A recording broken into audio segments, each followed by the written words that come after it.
কিন্তু ডাকিনি না হলো যোগিনী যে তা আমি বিলক্ষণ টের পাই।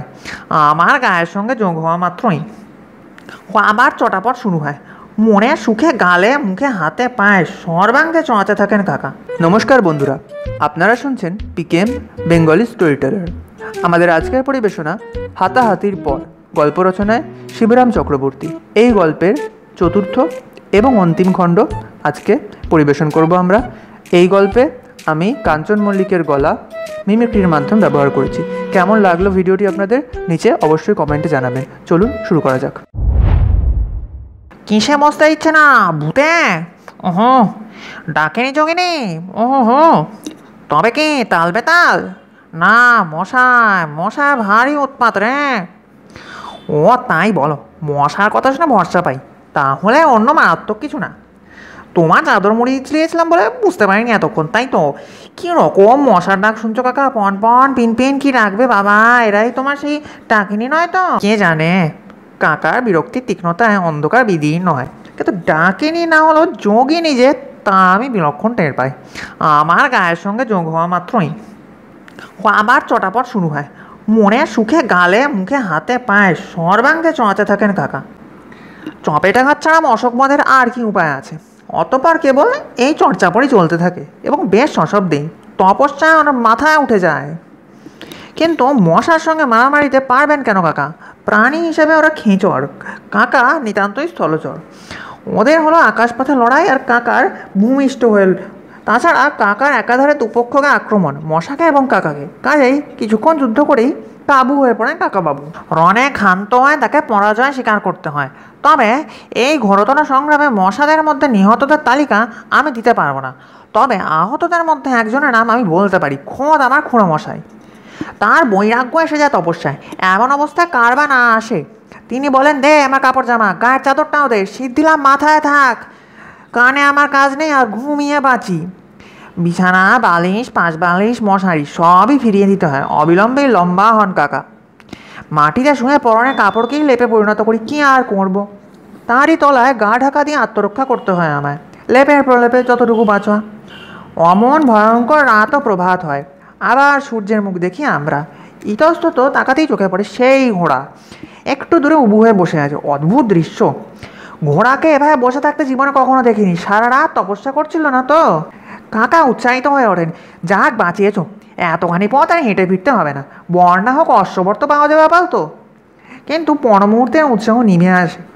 গত সন্ধ্যার দুর্ঘটনা স্মরণ করে উনি দমে যান। আমি কাকাকে অভয় দিই। সমস্ত রাত মশার কামড় খেয়ে সায়স্তা হয়ে এসছে বেটা, তার আবারও ক্ষমতা নেই, বসে পড়েছে দেখছো না? তাই বটে। কাকা ঈশ্বর চাঙ্গা হলো। তাহলে টুকটুক করে বেশ নিয়ে যেতে পারবো, কি বলিস তুই? নিশ্চয়, আর আমার সাইকেলই আছে আমি জানাই। কাছে গিয়ে ওকে উঠতে বলি, ব্যাটার কোনো গ্রাহ্যই নেই। কাকা কান মলে জানে, নিজের নয় ঘোড়ার। তবুও সে নট নরঞ্চরণ। গালে ওর আমি থামড়া মারি, তথাপি নির্ভ্রুক্ষেপ। অগত্যা আমি আর কাকা দুজনে মিলে ল্যাচ ধরে ওকে টেনে তুলতে যাই। আমাদের প্রাণান্ত চেষ্টায় অবশেষে খাড়া হয়। সারা রাত চুপচাপ ছিল ঘোড়াটা, এত কাছেই ছিল অথচ। এর কারণ কিরে শিবু? কাকা জিজ্ঞাসা করেন। এ তো ভালো লক্ষণ নয়। জব করছিল বোধ হয়, আমি ব্যক্ত করি। সমাধি হয়ে গেছে দেখছো না?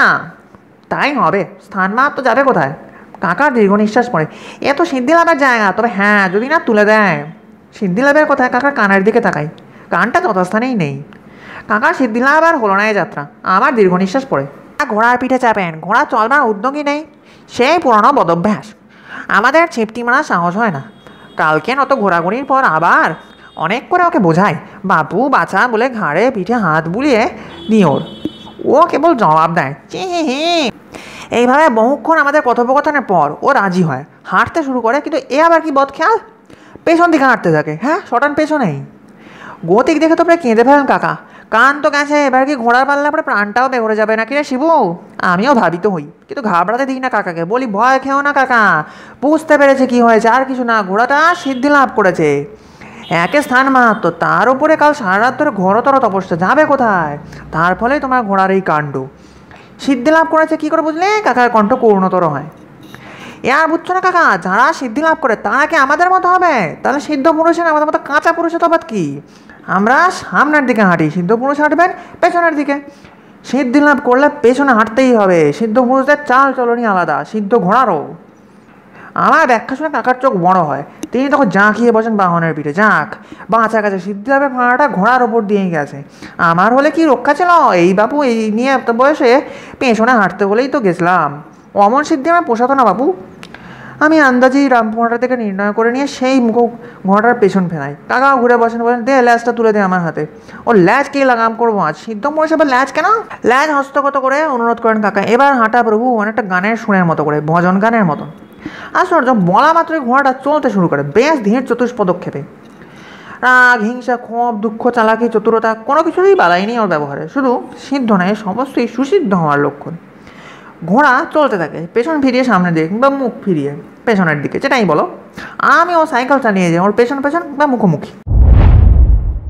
তাহলে এই পর্যন্ত ছিল হাতাহাতির পর অডিও স্টোরি গল্পের শেষ খণ্ড। আপনাদের ভিডিওটি কেমন লাগলো অবশ্যই আমাদের কমেন্টে জানাবেন, আর প্রচুর প্রচুর শেয়ার করবেন বন্ধুদের সাথে। দেখা হচ্ছে পরের ভিডিওতে আরেকটি মজার অডিও স্টোরি নিয়ে। বাই।